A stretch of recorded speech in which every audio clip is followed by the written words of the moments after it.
Hey guys, it's Anna. Welcome back to my channel. Today we're discussing Disability Access Service in Walt Disney World. I'm here to tell you all about it, so buckle up. It's going to be probably a lengthy video. I hope everything makes sense. If you have any questions, please leave them in the comments below. I will definitely try to answer everything to my best ability and knowledge. I will also leave helpful links for you guys down below, so definitely check them out as well. All right, so before we get into the video, let me introduce myself if you're new here. Hi, my name is Anna. I have a son. I actually have two sons, but one of them has special needs. We enjoy traveling and we travel to Disney so much. We're obsessed, and on this channel I share our traveling adventures with you, tips and tricks on how to travel with children who have special needs. So I hope you stick around. Be sure to hit the subscribe button, hit the bell so you'll be notified every single time I upload a new video. And if you found this video helpful, or you know someone that could benefit from watching this video, be sure to send it to them, and also give this video a big thumbs up. It really helps the channel and I'm very thankful. Disability Access Service is intended for guests who have special needs, disabilities, or might have a medical condition that prevents them from waiting in the conventional long queue lines in Walt Disney World for the attractions that they're trying to go. So having Disability Access Pass, you don't necessarily get an instant access to any ride or any show, any attractions, but you get a time back to come back to a specific ride or attraction or show that you have selected, and you can then use the Lightning Lane to gain access to the ride, which the wait time in those lines are very little to sometimes absolutely no wait at all. For guests who have disabilities and it's very difficult for them to wait in those lines, this service comes very handy and very helpful, and it's actually very beneficial for my son. And I believe that having this service is the reason that we're able to visit Disney World so often, because without it, I honestly don't know if we would be going there so often. How do you use Disability Access Service? So let's say that you are already physically in the park. You would go to My Disney Experience app on your phone, and you would select the ride that you would like to go on. So say you want to go to Haunted Mansion and you're right there by the entrance. You don't need to be, but let's just say, I mean, you could definitely see this information in your phone, but let's say Haunted Mansion says that the wait time right now is 55 minutes. So you're on your My Disney Experience app, you click Haunted Mansion, you see that the wait time is 55 minutes. So they will tell you to come back in 55 minutes. So if it's 11 a.m., they will tell you to come back anytime after 11:55.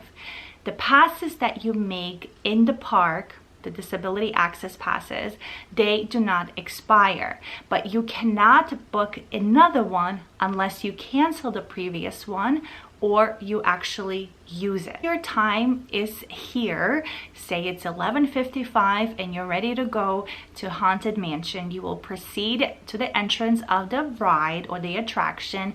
You will scan in at the Fast Pass or the Lightning Lane, and you are now in the fast queue line to your attraction.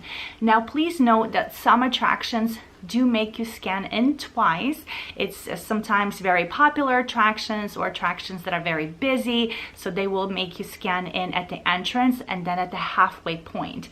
Once you have scanned in, whether it's only once or twice, you are then able to book another Disability Access Pass. So you can go ahead, go straight back to your My Disney Experience app and select another ride and already pre-book another one. You're still in Haunted Mansion.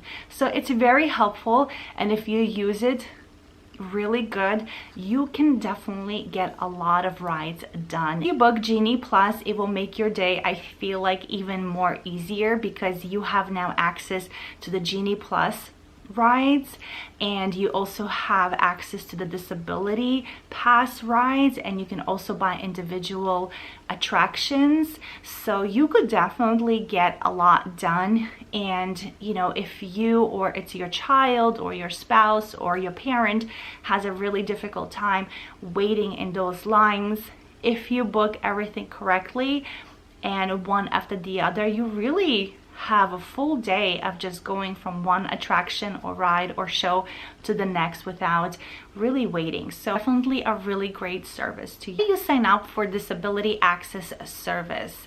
Before, we only had one option. You physically had to be in the park, and this included the person who's registering for the Disability Access Pass and the entire party.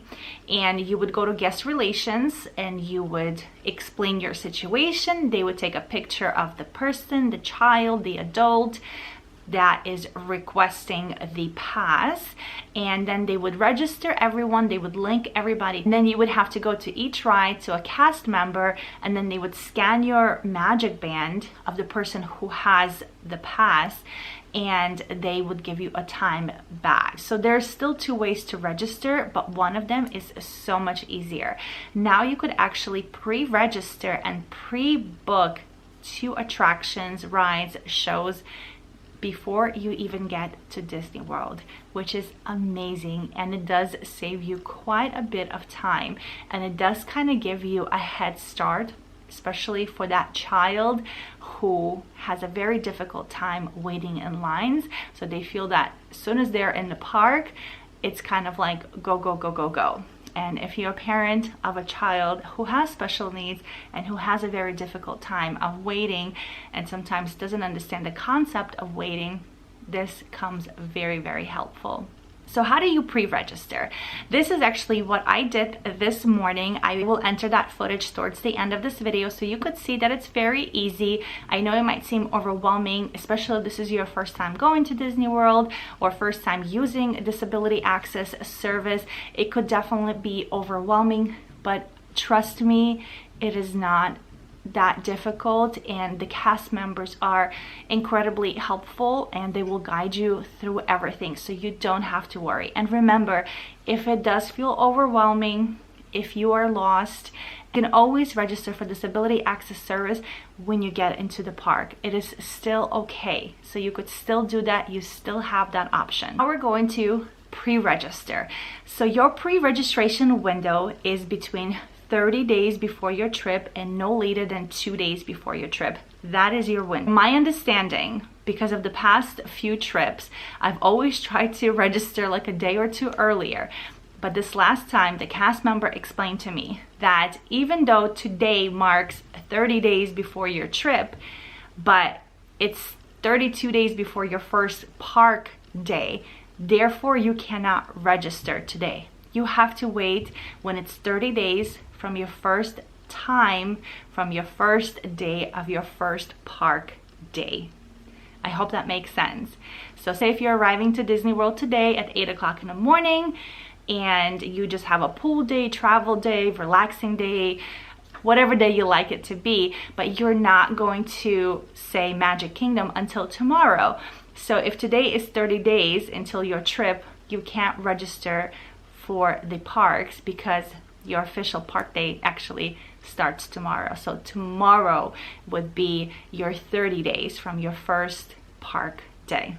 I hope that makes sense. So when you do pre-register before getting to Disney parks, like I've mentioned, it has to be between the window of 30 days and no later than 2 days. You're able to pre-book 2 attractions for each day. Now, keep in mind that not every attraction is available for pre-booking, but every attraction is available when you're physically in the park utilizing your Disability Access Pass service. Because a lot of people get very disappointed because they don't look at the list of rides that are available for them to pre-book, and when they're actually pre-booking, they get very frustrated, they get lost, confused, they get disappointed that certain rides, times are not available. So you have to make sure you look at the list. I will link that down below. You can click it and check it out so that way you have it available. You also have to understand that not every attraction on that list might be available at this point in time. So that's why I definitely recommend, as soon as your window opens up, try to book this as soon as possible. Register and book as soon as your 30-day window hits. So then that way you have an opportunity to select pretty much anything that you or your child or whoever has the disability, because you will have that many more options for rides and times. Also keep in mind, when you are doing pre-registration, pre-booking, those rides have a 1 hour window. That's it. If you don't show up, they will disappear and they will not give them back to you, because those were pre-booking. The cast members will not give those back to you. When you book in the parks utilizing your disability access service, those rides, attractions, time back, they don't expire. So if we go back to our Haunted Mansion, we went there at 11 and they gave us a time back anytime after 11:55 in the morning. You don't have to be there at 11:55. You don't have to be there at 12. You don't have to be there at 1. You can literally leave the park, come back 5 hours later and use it. The only time this pass expires is at park closing. But also keep in mind that when you're in the park and you're utilizing your disability access service at booking attractions and rides and shows, you can only book one at a time. So you have to either cancel one or you have to use it before you could book another one. The ones you get from pre-booking, pre-registrations, before you ever get to the park, those will expire. So when you're ready to register for this service and make your selections, have your park days, have your ride selections and options. They normally ask you for 3, and they ask you whether you want in the morning, afternoon, or evening. I would definitely have more than 3 ready. One is not available, you want to quickly move on to another one. And be very smart with the times you book, because since the window is only 1 hour and then it's poof, gone, it disappears.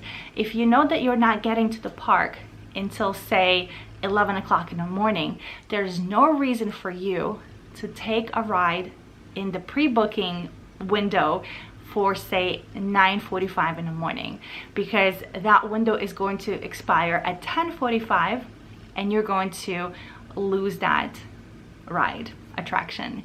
So, and the same thing kind of goes if you have a kiddo who needs a nap in the middle of the day, or you have, you know, somebody who's a little bit older, whether it's a child, a teenager, adult, young adult, or an elderly person who needs to go back to the resort in the middle of the day. Don't pre-book those attractions for that part of the day, because if you're not going to make it, you're going to lose it.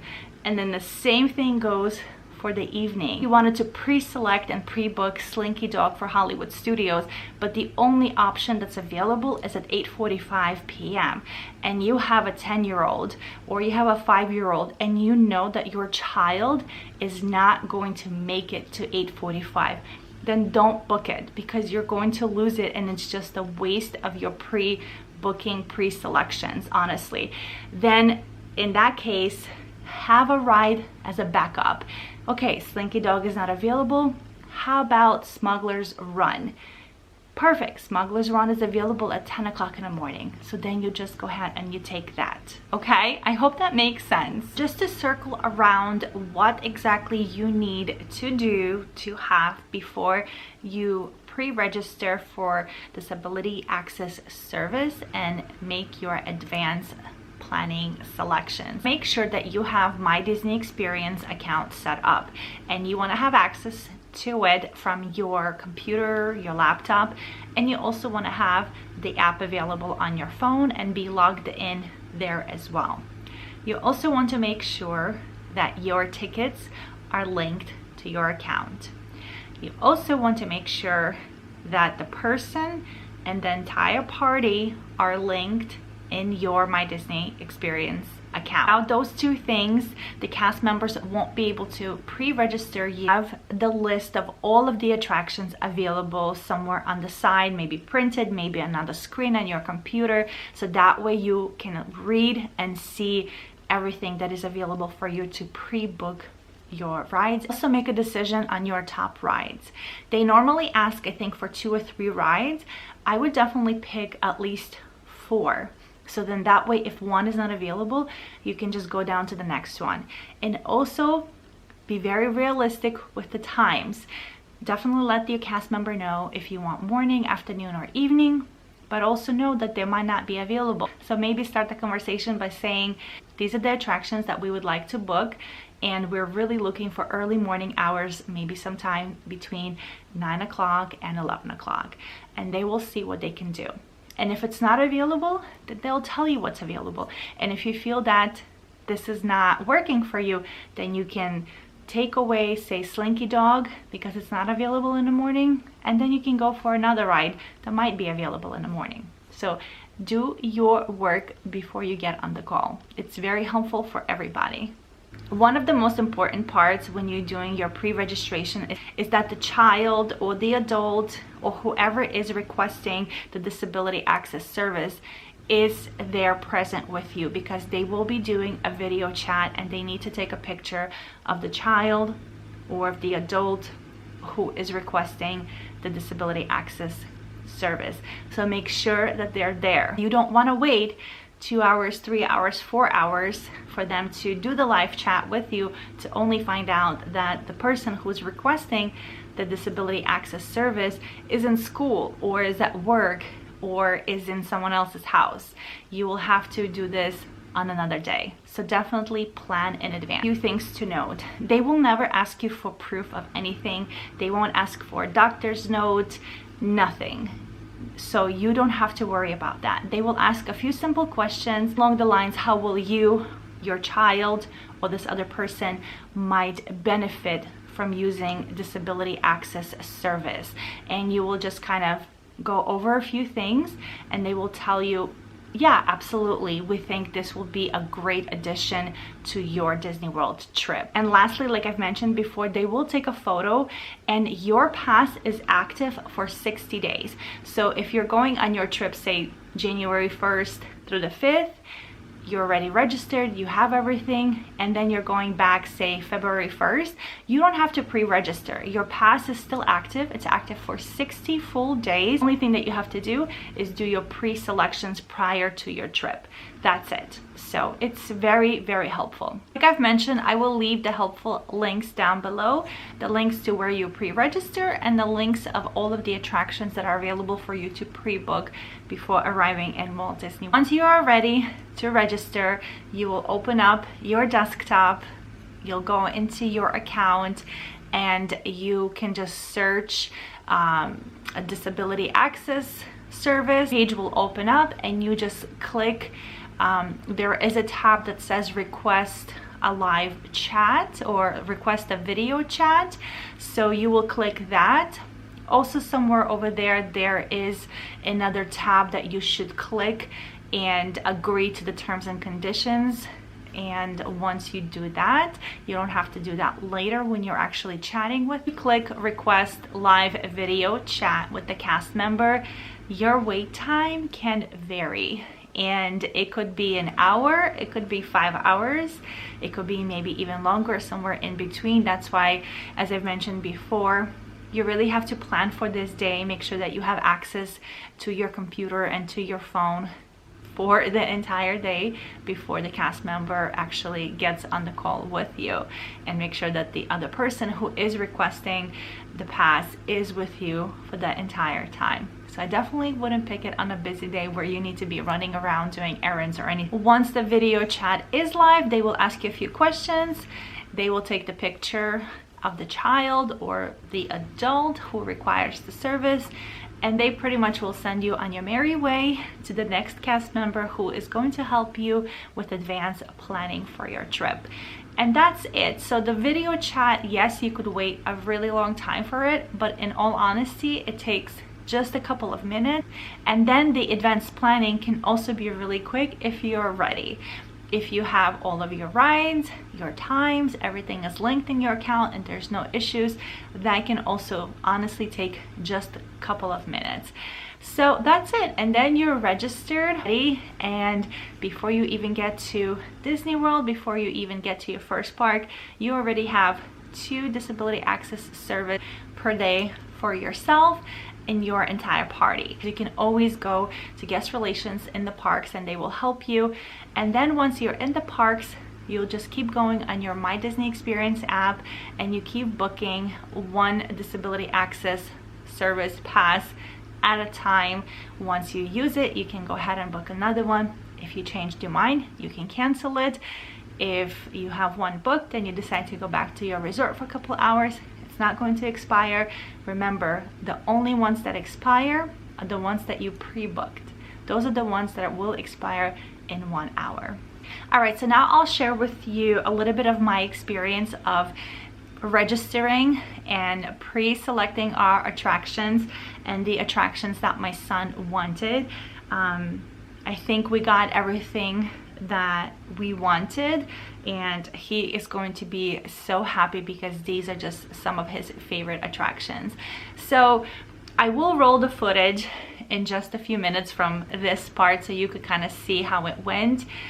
My window opened up and I arrived 1 day early, and so that's when the cast member explained to me that you have to actually be 30 days from your first park day.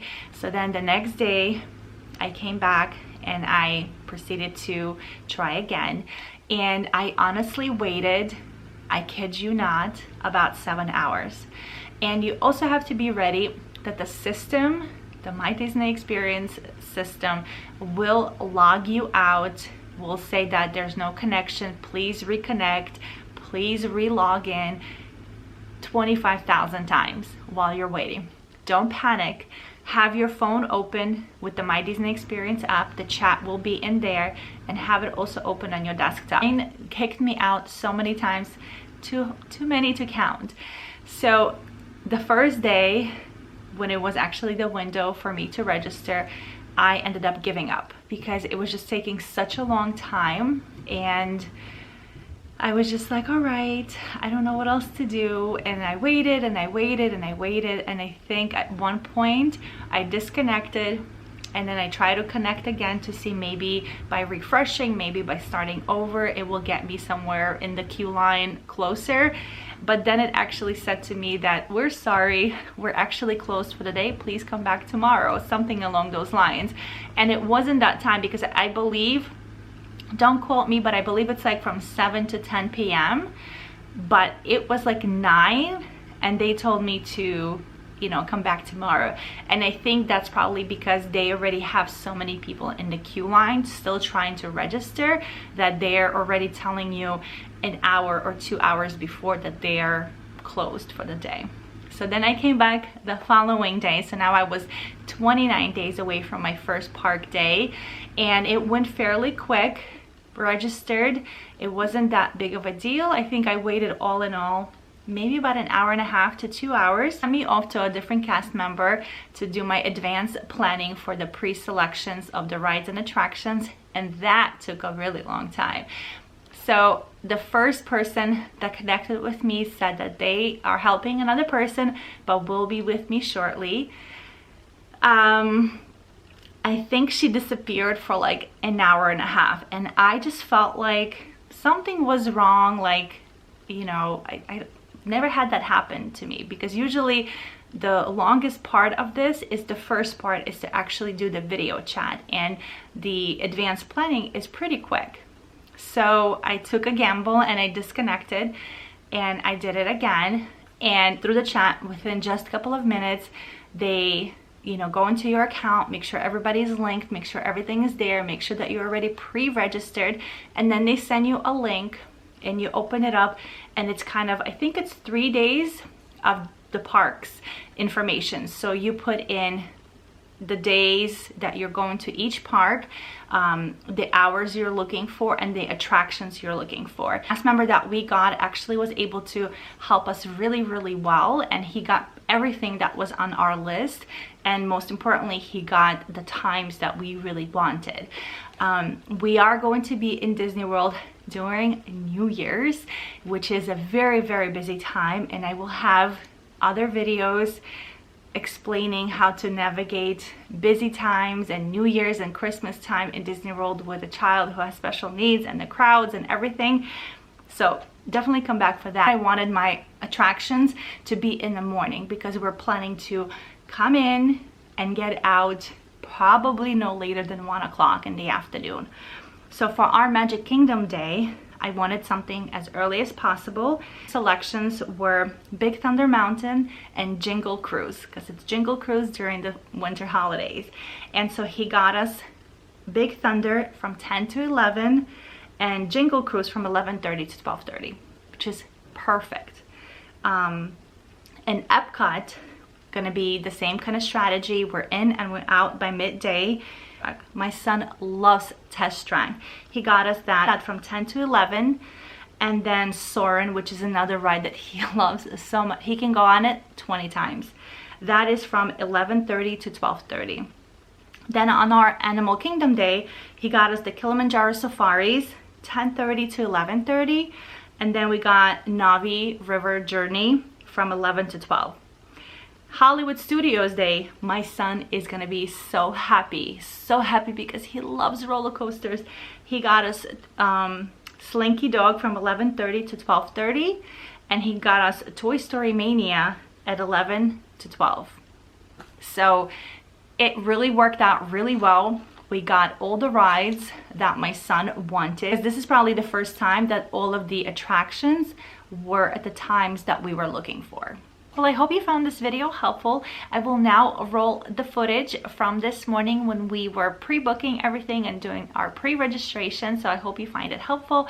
I hope you found this video helpful. If you have any questions, you can always leave them down in the comments below. And you can also always find me and send me a private message on Instagram at Happy Travel Vlogs. Our Instagram is linked down below.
Alright guys, wishing everyone a happy and healthy holiday season. Hope everyone has a wonderful new year, and we'll see you soon. Bye!